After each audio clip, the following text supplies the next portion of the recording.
વિગતો મુજબ સુરતની શહેરમાં સળથાવતો પોલીસ દ્વારા ધરપકડ કરવામાં આવેલા નામના મિથલેશ સાહુ 23 વર્ષના મિથલેશ સાહુ સરથાલ વિસ્તારમાં આવેલા મારુતિનગરમાં લુછન કારખાનામાં નોકરી કરે તેની બાજુમાં એક જ મજૂરનો પરિવાર રહેતો હતો અને 5 વર્ષની બાળકી ભૂગો લેવા માટે બહાર નીકળી હતી, જેને રસ્તામાં મિથલેશ વડાપાવ આપવામાં કહીને પોતાની સાથે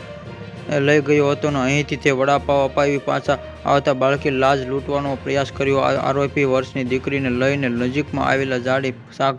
ઝાખરામાં લઈ ગયો હતો અને અહીં તેના પર દુષ્કર્મ આચરવા ઈરાદીને કપડાં ઉતારી નાખ્યા. જોકે સંયોજક દીકરી ઓળખતો પરી વ્યક્તિને ત્યાં પહોંચી ગયો હતો અને જે મિથલેશ કુમાર સાધુના ગંદા ઈરાદા સફળ ન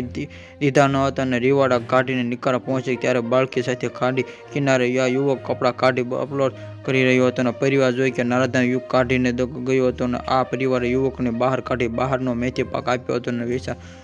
પોલીસ સ્ટેશનનો ડીસીપી ઠાકરે આ સમગ્ર મામલે હાથ ધર્યો.